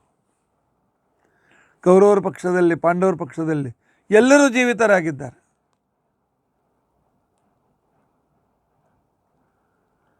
ಅಷ್ಟೇ ಅಲ್ಲ, ಅವರು ಇವರೆಲ್ಲರನ್ನೂ ಕೂಡ ಕಂಡಿದ್ದಾರೆ. ಯಸ್ಯ ವೀರಶ್ಚಯೋ ವೇಷೋ, ಯಾವ ವೇಷದಲ್ಲಿ ಯಾವ ಧ್ವಜ ರಥಗಳಿಂದ ಯುಕ್ತರಾಗಿ ಮೃತರಾಗಿದ್ದರು ಅದೇ ರೀತಿಯಾಗಿ ಅಲ್ಲಿ ಅಭಿವ್ಯಕ್ತರಾಗಿದ್ದಾರೆ ಅವರೆಲ್ಲರನ್ನ. ಆಗ ಅವರ ಪತ್ನಿಯರು ಕೂಡ ಅಭಿವ್ಯಕ್ತರಾಗಿದ್ದಾರೆ. ಅವತ್ತು ರಾತ್ರಿ ಅವರೆಲ್ಲರೂ ತಮ್ಮ ಕುಟುಂಬದ ಜೊತೆಗೆ ಕಳೆದಿದ್ದಾರೆ. ಇದನ್ನೆಲ್ಲ ನೋಡಿ ಧೃತರಾಷ್ಟ್ರ ಸಂತೃಪ್ತನಾಗಿದ್ದಾನೆ, ಭಾಳ ಸಂತೋಷಪಟ್ಟಿದ್ದಾನೆ. ವಿಶೇಷವಾದಂಥ ಅನುಗ್ರಹ ಮಾಡುವಂತ ತಿಳ್ಕೊಂಡು ಅಂತೇಳಿ ಕೇಳ್ಕೊಂಡಿದ್ದಾನೆ.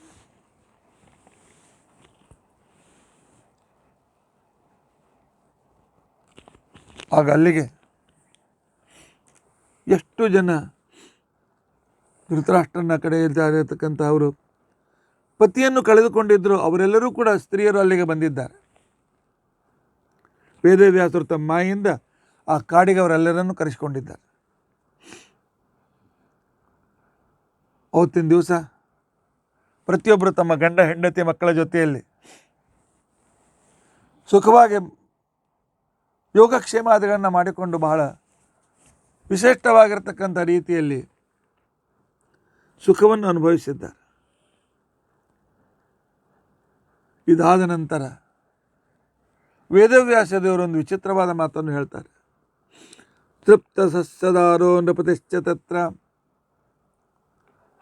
ದೃಷ್ಟ್ವಾ ಮಹತ್ ಅದ್ಭುತಂ ತತ ಅಥಾತ್ನೈವಸ್ಯ ಪರಸ್ಯ ಸರ್ವಾಃ ತ್ರಿಯೋ ನಿಜೈಷಾಃ ಸಹಿತಾಃ ಯುಯುಸ್ವಃ.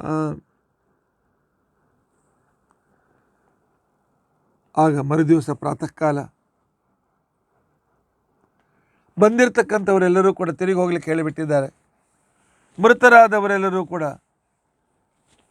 ವೇದವ್ಯಾಸ ದೇವರ ಆಜ್ಞೆಯಿಂದ ತಿರುಗಿ ಹೋಗಿದ್ದಾರೆ. ಆಗ ವೇದವ್ಯಾಸ ದೇವರು ಆ ಎಲ್ಲ ಪತಿಯನ್ನು ಕಳೆದುಕೊಂಡಿರ್ತಕ್ಕಂಥ ವೀರ ಕ್ಷತ್ರಿಯ ಸ್ತ್ರೀಯರಿಗೆ ಹೇಳ್ತಾರೆ, ಯಾ ಪ್ರತಿಕೃತಾನ್ ಲೋಕಾನ್, ನಿಮಗೆ ಯಾರಿಗೆ ಪತಿಲೋಕವನ್ನು ಹೊಂದಬೇಕಾಗಿದೆ, ಯಾರ್ಯಾರು ಈ ಯುದ್ಧದಲ್ಲಿ ಗಂಡಂದ್ರನ್ನು ಕಳೆದುಕೊಂಡಿದ್ದೀರಿ, ಅವರು ನನ್ನನ್ನು ನೆನೆಸುತ್ತ ಪತಿಯ ಲೋಕವೇ ನಮಗೆ ಸಿಗಲಿ ಅಂತ ತಿಳ್ಕೊಂಡು ಹೇಳಿ ಗಂಗಾ ನದಿಯ ದಾರಿಯಲ್ಲಿ ನಿಮ್ಮ ಶರೀರವನ್ನು ಸಮರ್ಪಣೆ ಮಾಡಬೇಡಿ ಅಂತ ತಿಳ್ಕೊಂಡು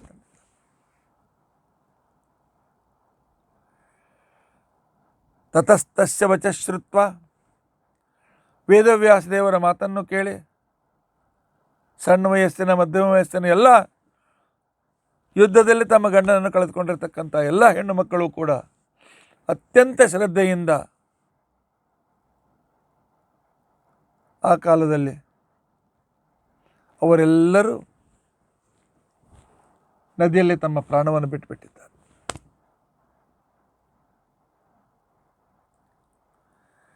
ಇಲ್ಲಿ ವಿನೋತ್ತರಾಂ ತಾಂತು ಕಥಾಂ ನಿಶಮ್ಯ,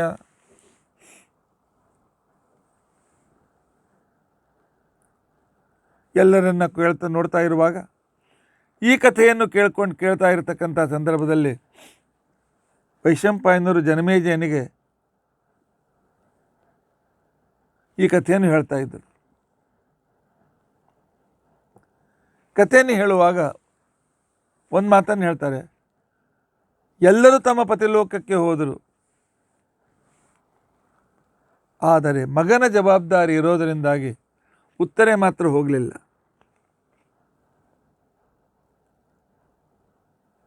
ಈ ಕಡೆಯಲ್ಲಿ ಜನಮೇಜಯ ವೈಶಂಪಾಯನರ ಅಂತರ್ಗತರಾದ ವೇದವ್ಯಾಸ ದೇವರಿಗೆ, ವೈಶಂಪಾಯನರೇ, ನನ್ನ ಅಪ್ಪ ಪರೀಕ್ಷಿತನನ್ನು ಕೂಡ ನಾನು ನೋಡಬೇಕು ಅಂತ ಬಯಸ್ತಾ ಇದ್ದೇನೆ, ಆದ್ದರಿಂದಾಗಿ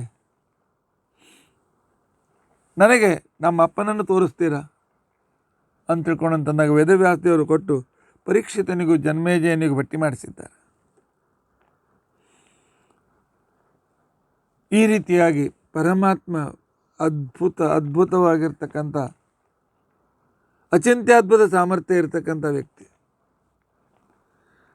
ವೇದವ್ಯಾಸ ದೇವರ ಮಹಿಮೆಯಿಂದ ಬಂದ ತಕ್ಷಕನಿಂದ ಮೃತನಾದ ತನ್ನ ತಂದೆ ಪರೀಕ್ಷಿತನಾದನ್ನು ಕಂಡು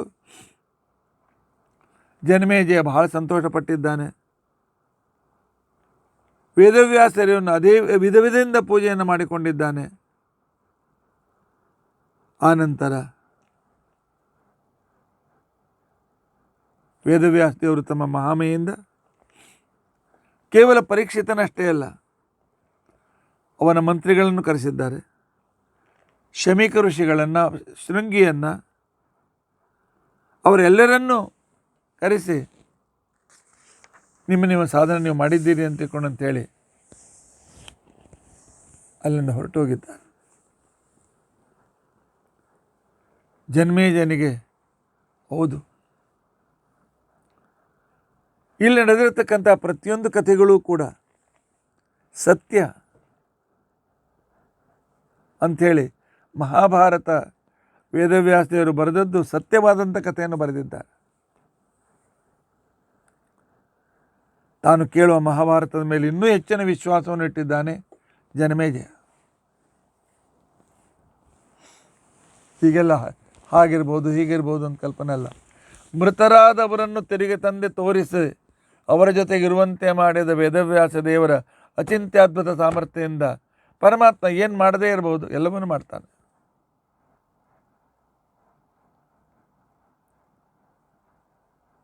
ಈ ಕಡೆಯಲ್ಲಿ ಧೃತರಾಷ್ಟ್ರಾದಿಗಳು ಮತ್ತೆ ಪುನಃ ಕಾಡಿನಿಂದ ಮುಂದೆ ಹೊರಟಾಗ ನಾವೆಲ್ಲ ತಿರುಗಿ ಹಸ್ತಿನಾವತಿಗೆ ತಿರುಗಿ ಬಂದಿದ್ದೇವೆ. ಮುಂದೇನಾಯಿತು? ಧೃತರಾಷ್ಟ್ರಾದಿಗಳು ಎಷ್ಟು ದಿವಸ ಇದ್ದರು, ಇದೆಲ್ಲ ವಿಚಾರವನ್ನು ನಾಳಿನ ದಿವಸ ನಿಮಗೆ ತಿಳಿಸಿ ಹೇಳ್ತೇನೆ. ನಾಳಿನ ದಿವಸ ನಾವು ಕೇಳೋಣಂತೆ, ನೀವು ಕೇಳುವಂತೆ. इति अद्य कथा प्रसक्तिः। हरे राम राम राम हरे हरे, हरे कृष्ण कृष्ण कृष्ण हरे। उग्रं वीरं महाविष्णुं ज्वलन्तं सर्वतोमुखं नृसिंहं भीषणं भद्रं मृत्युमृत्युं नमाम्यहम्। अच्युतानंत गोविंद स्मृति मात्रार्थनाशन रोगान्मे नाशया शेषान् आशु धन्वन्तरे हरे। अच्युतानंत गोविंद नामोच्चारण वेदजात नश्यन् सकला रोगाः सत्यं सत्यं वदामि। श्रीकृष्णार्पणमस्तु।